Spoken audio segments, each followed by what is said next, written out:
And we continue with the Africa file here on Nile TV International, the continent that has taken on a large amount of interest and a top priority for the government and for the leadership in this country. Africa, the great continent with never-ending resources, especially the human resource that is extremely important and that our discussion is going to focus on. One of the highest priorities is the development of the continent and investing in the continent.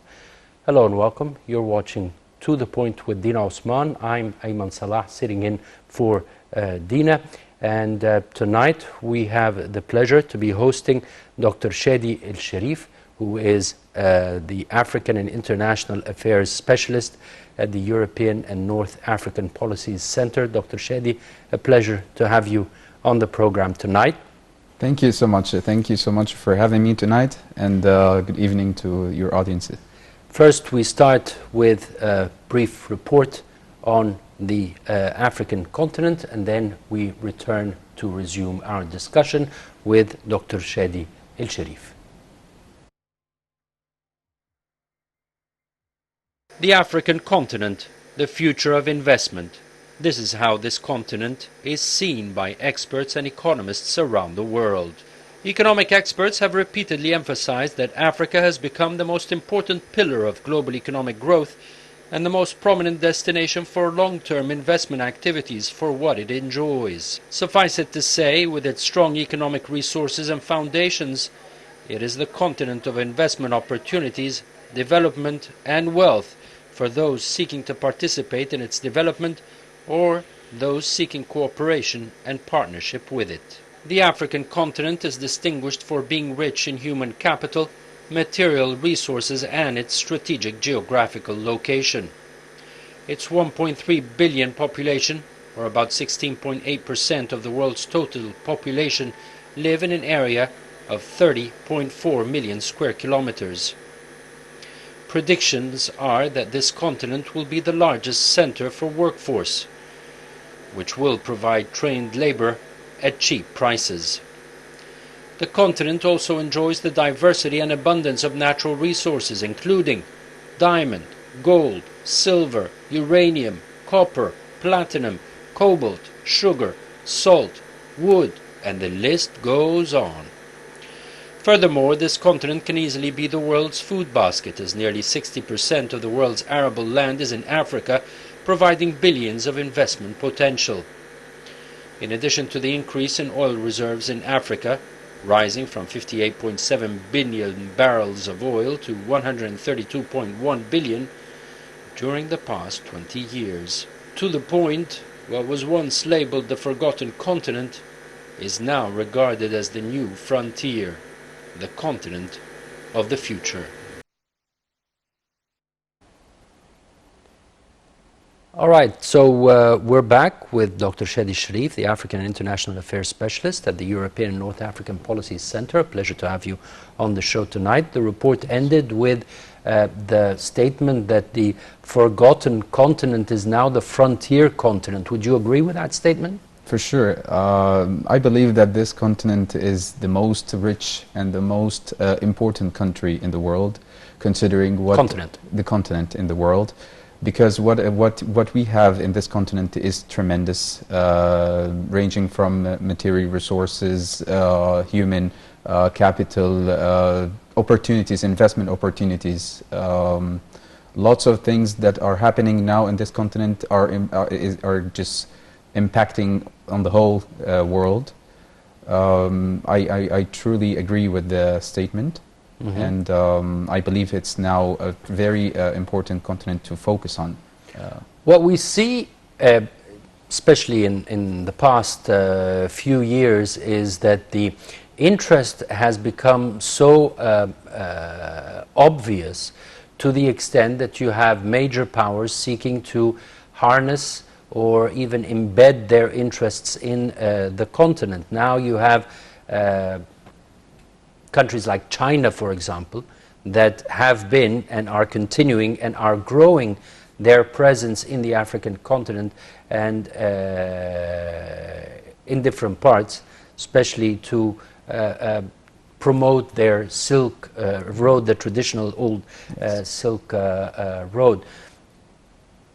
However, you have great resources shared in a continent, while the merge between the interests and the coordination and cooperation is starting to see the light.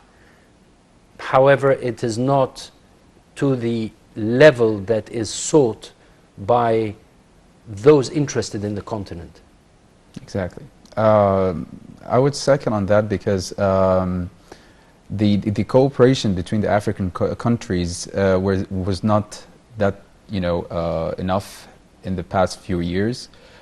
We started to see the improvement in the actually efforts to get the African countries together. We saw also the agreements and the investment agreements that actually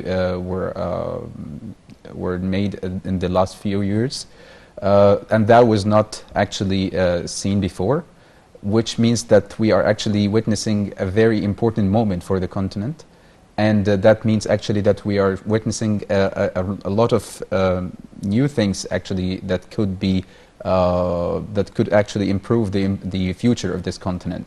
So I also would like to highlight that the cooperation between the countries in this continent actually is very crucial for the superpowers, as you mentioned before, because now China, the United States of America, Russia, and all the superpowers are now monitoring and actually see what is happening in this continent with a very caution.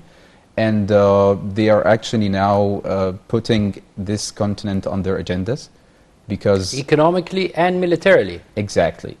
And we cannot also forget the political aspect in this, because we are seeing actually some developments in the in the sub-Saharan countries and in the North African countries that were very important to the policymakers in those superpower policymaking people.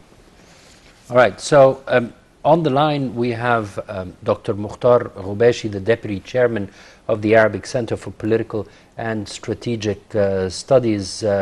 Dr. Ghubashi, a pleasure to have you on the show. And let me start by asking you, what projects can contribute to changing the continent, and where do you see Egypt's role in those projects?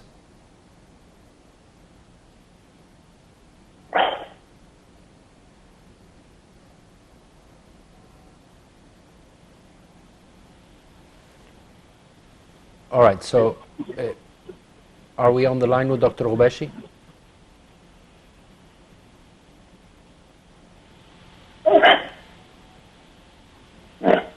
Dr. Ghubashi, I don't know if you heard the question initially, but let me repeat it. What projects can contribute to changing the continent in your view, and what would Egypt's role be in those projects?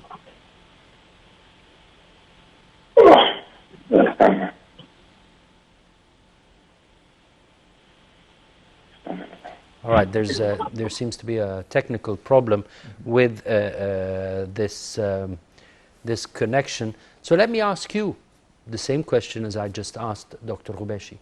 The projects that you see are of top priority for the continent, and Egypt's role in those projects.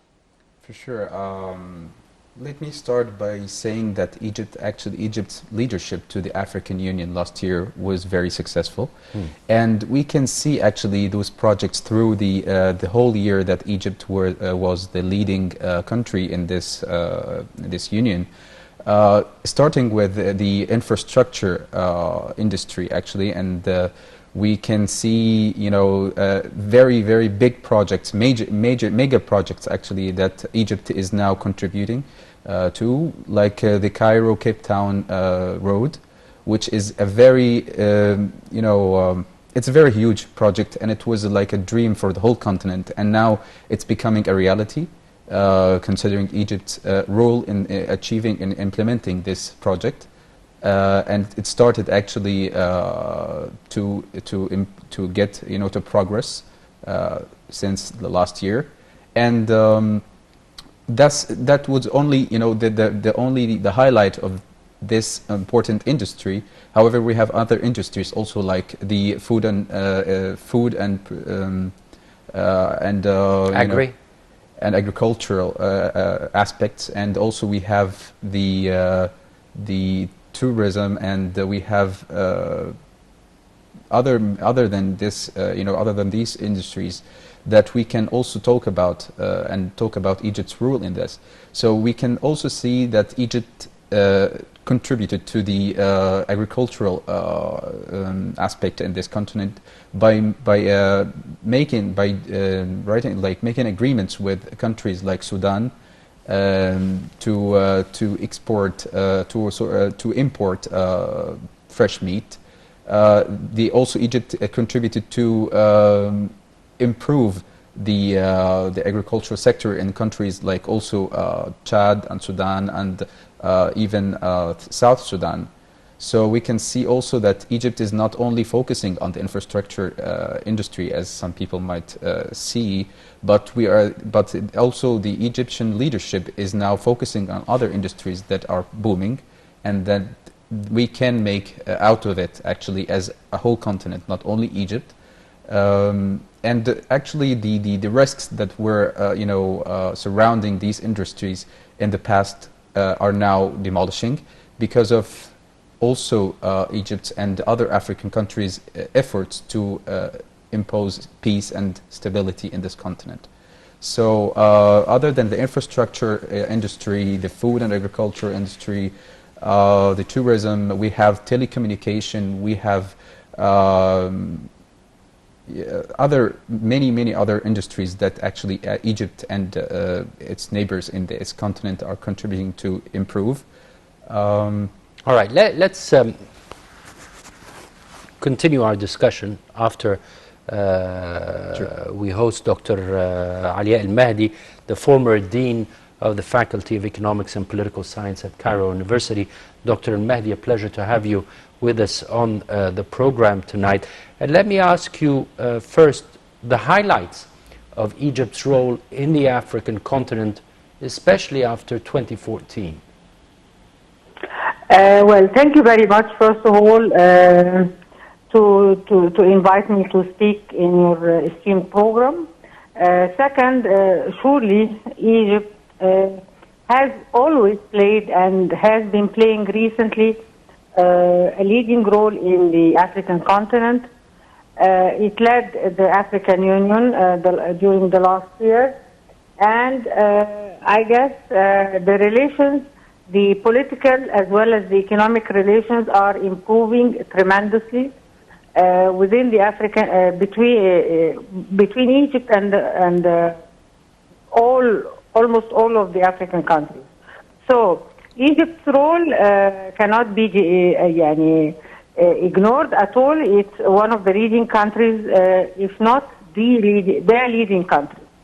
This is on one hand. On the other hand, we've been working recently hard to establish strong relations with the African countries, strong economic relations through the multilateral trade agreements between the different countries in Africa.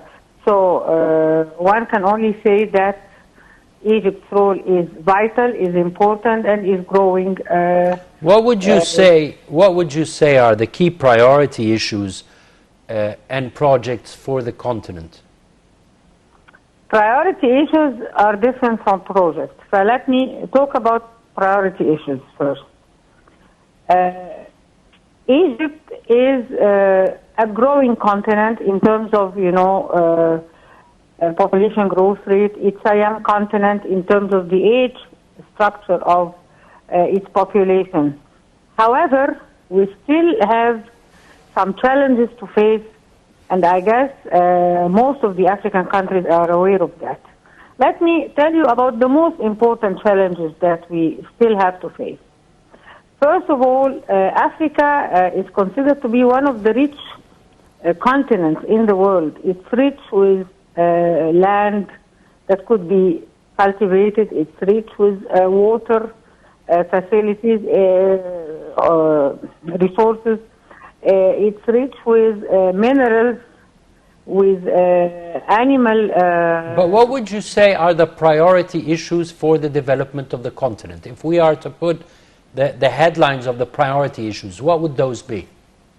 First of all, improving the human resources in terms of education, health, education and health. This is number one. The number one issue. You cannot make use of the resources that are available in Africa without improving education and health situation in the African continent. That's number one. Number two? That's number one. Number two, since the African continent is very rich in natural resources, minerals and so on, we have to be able to improve our capacity to make use of the resources, manufacture those resources and start to produce more and more and export, becoming an export oriented continent. Not of raw materials, but of finished product. Let's Dr. Alia, and I'll if I may include Dr. Shady to give us your input as well.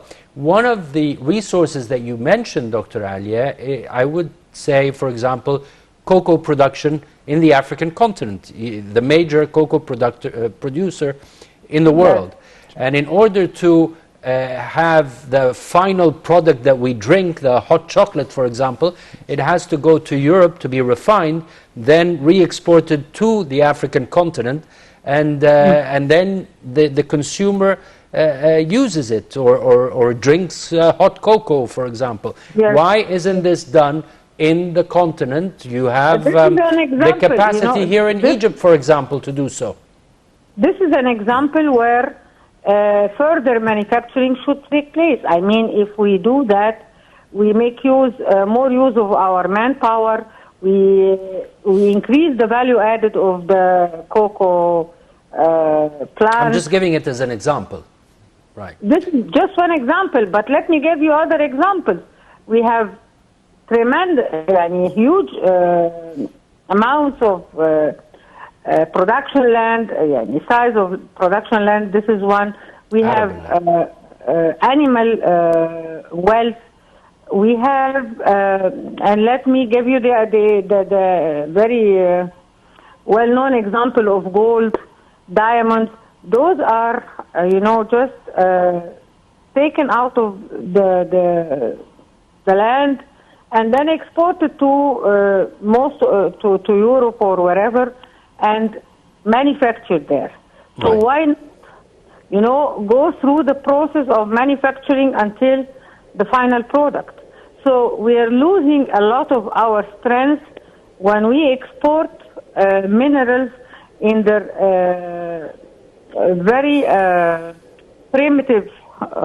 Right. In the old, if one can say, in the old colonial era. Without adding any value added to it. Right. Dr. Alia El-Mahdi, former Dean of the Faculty of Economics and Political Science, Cairo University, thank you very much for joining us here on the show.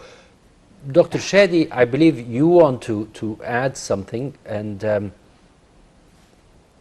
I'll continue with another priority issue, which I hope can be tackled during our conversation. But first, you had a comment on Dr. Alia's input. Sure. I would like actually to agree with Dr. Alia, comment about the priorities in this continent.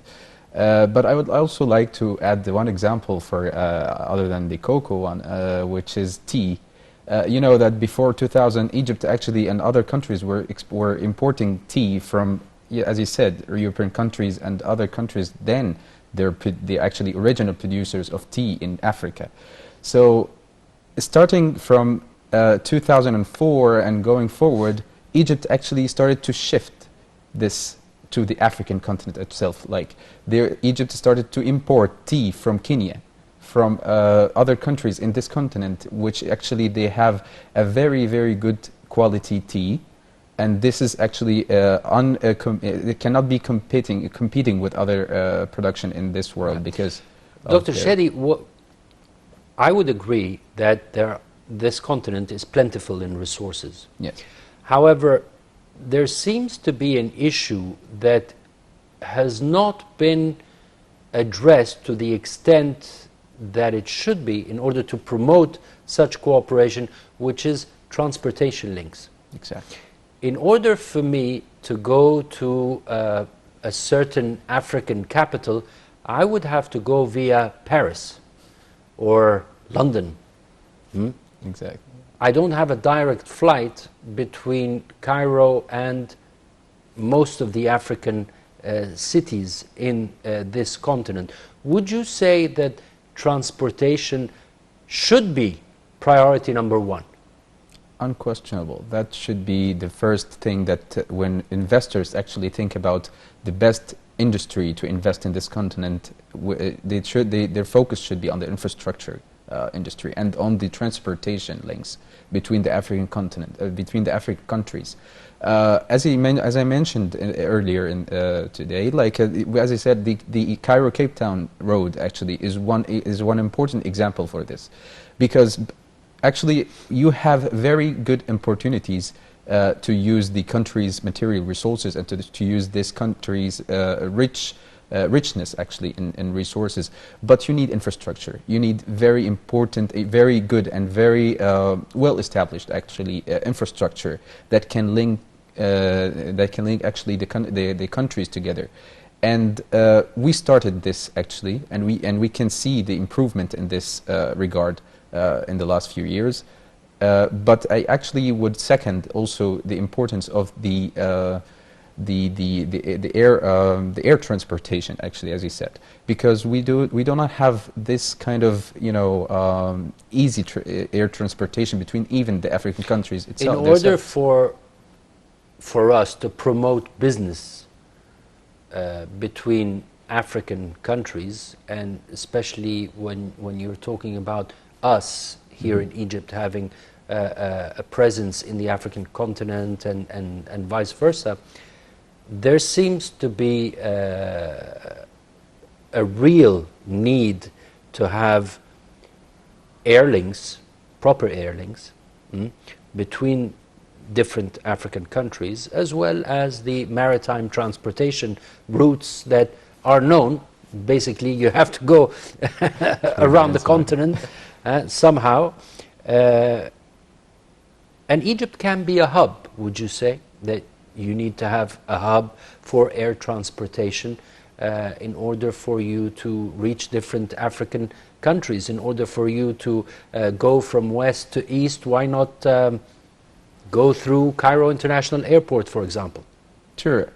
Considering Cairo's and Egypt's actually a strategic position, actually a geographical position, we do have the experience. We do have the passion to help our African neighbors. It's a win-win situation. It's not a matter of helping. It's beneficial for all. Exactly. For all countries in the continent, because basically interests speak louder than anything else. Exactly. And when we do this, actually, we improve the integration of the whole countries, actually, of the whole African countries together, under common interest, which is improving and enhancing our trade and our investments.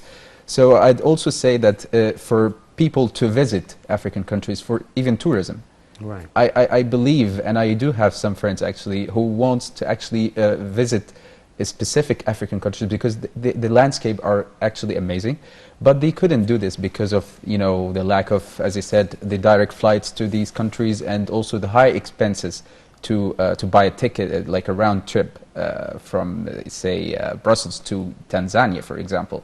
So I would actually second on this part, and I would say that I saw, and even most of the experts can see the progress in this regard and in this issue, because we can see also some developments in companies, like air companies, doing like negotiations with African countries. All right, let's as well. see.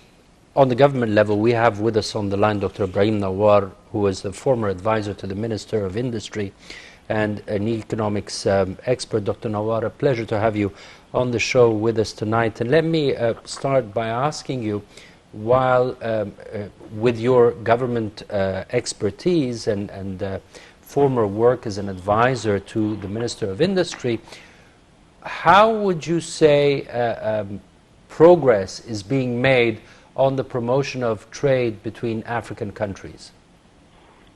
Well, thank you very much for taking this subject up to discussion, because it's very important to talk about Africa now, as it is one of the most underdeveloped continent in the world, and that has a lot of investment opportunities.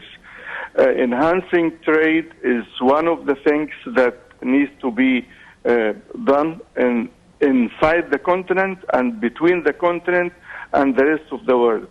But in order to trade with other parts of the world, Africa needs to build up its own economic capacity, because it lacks a lot of development in infrastructure, in energy industry, and food industry, and it depends mostly on the development of raw materials and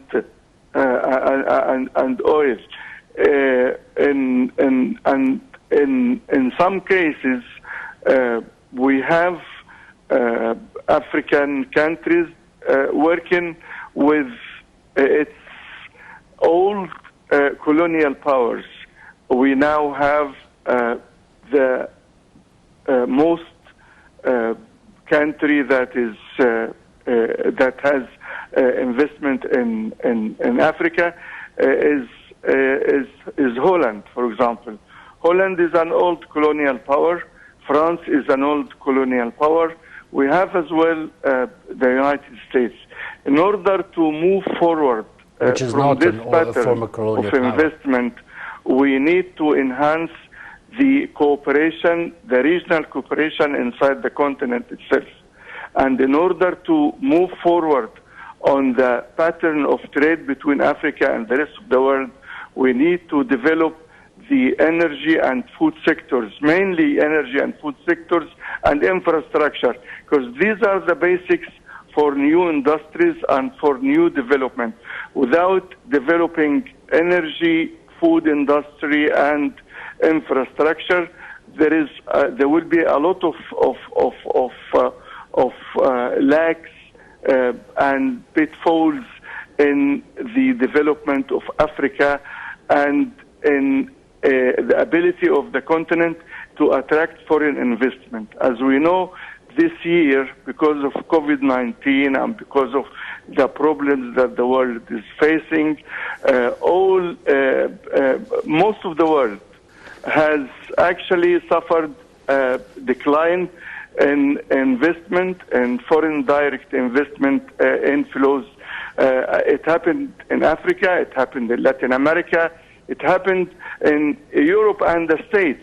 The only part of the world that witnessed some increase in foreign direct investment inflows was Asia, mainly because of China and Southeast Asia.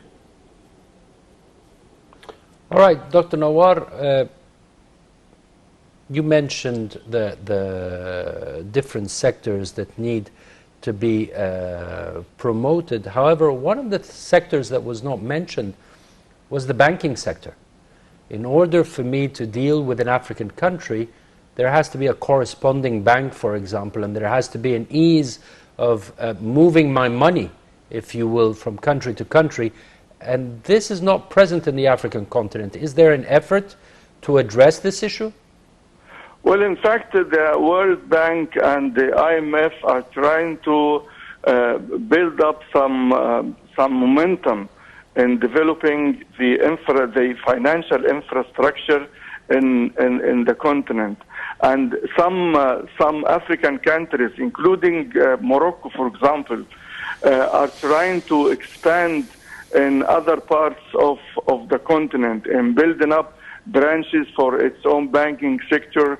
And we know that we have the African Development Bank, and we have some banks that work in the African continent, and they have branches. But of course, because of the development in the banking sector itself, that's one of the problems.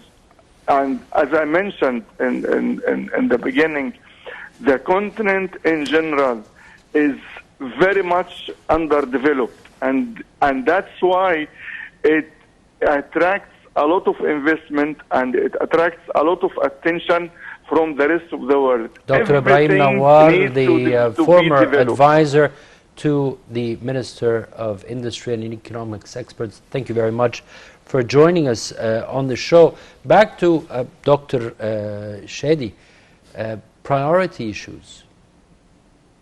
Banking, is it a priority issue? Air transportation, is it a priority issue? Manufacturing between different African countries, how has this, what would you say needs to start immediately that is not being addressed in a manner that it should be? Sure. If you allow me to just comment on Dr. Ibrahim's... Briefly, because we're running out of time. Sure. I would say that history is good to look back at, but it shouldn't be an impede or like an obstacle to improvement. So, like Dr. Ibrahim mentioned, the colonialism era, and I can see Rwanda as a very good example to see that history can, be a source for development. So, talking about the priorities actually here, I can see... Rwanda is known for its ICT sector, especially after the civil war it had with the Hutus and the Tutsis in the 90s, right? Exactly, and that's the whole point. I can see also we can learn from this, that we can put other priorities on our agendas. As you mentioned, the banking sector is very important because now we are in a digital era that we can see, you can use your mobile application to send and receive money, and that should be also available to the African people. Kenya is a success story there. For sure, and other countries are now on the road to follow their steps. But I can see also the Egyptian Central Bank in cooperation with the African Bank for Development. They are actually now implementing a program to make the data and make the customers' data available and accessible for coordination between between different banks in this continent. And this is actually a very good start to what you're saying, that we need to improve this sector. And also, as you mentioned, the air transportation, as we mentioned also before, that it should be another priority. But I would add from the Rwanda's story, the ICT sector, and how we can help and how we can teach our people and this continent on how to be a leading country in this sector. Leading continent. Leading continent. Especially if you have around 50% of the population around 20s in age. Exactly. And it's a very young continent, right? Yes, and they are all passionate about their, about their future, and about how they can be successful in this world. So the ICT is booming, and this continent is also rich of its young people, of the passion of the efforts that can be made in this sector. What would you say is the political challenge facing the continent? Well, let me be honest, there is a lot, actually. But we can say that the most important challenge now is cooperation, and it's obstacled by the terrorism in this continent, by militias like Boko Haram and other terrorist groups. So terrorism is a major challenge, corruption is a major challenge that needs to be addressed in order to reach development? For sure, and transparency actually in governance issues is another important impediment to this, to the best development of this continent. So we saw also efforts to to solve these issues, to solve these problems by international organizations, by governments actually. But that was not enough. And in my point of view, actually, Egypt was one of the countries that contributed during its leadership to the African Union in putting some solutions to these issues. And they started, actually our country started with the African Union itself, and Egypt initiated a reform agenda to this institution. However, it's now ongoing, and South Africa, we wish them best of luck in continuing these efforts. But the reform of the African institutions and putting solutions to corruption, to transparency, to governance issues are very important to tackle in the coming years for this continent. Would you say there is an opportunity for added value production here in Egypt, for example, in the Suez industrial area for African countries? For sure. I believe also Egypt's now having a lot of opportunities for everyone, not only for the African countries to invest and to come and to also have their business actually in Egypt. And we can also offer them the most, simple and encouraging atmosphere and environment for this. I believe also not only Suez is the good place for them or for the investors to have something like investment or something from the continent, but also we do have our infrastructure sector, or we do have our telecommunication sector. We can also have a cooperation in other important sectors like food and agriculture. So we actually can have a very good added value from this in our country, and that would be a benefit for all, not as you said before, for us like in Egyptians, but for all continents, for the whole continent. Dr. Shady El Sherif, African and International Affairs Specialist in the European and North African Policies Center. A pleasure to have you on the show here tonight. Pleasure is mine. The African continent is certainly a continent with myriads of resources, plentiful in resources, especially the human resource. I'm Ayman Salah signing off, and this is To The Point with Dina Osman.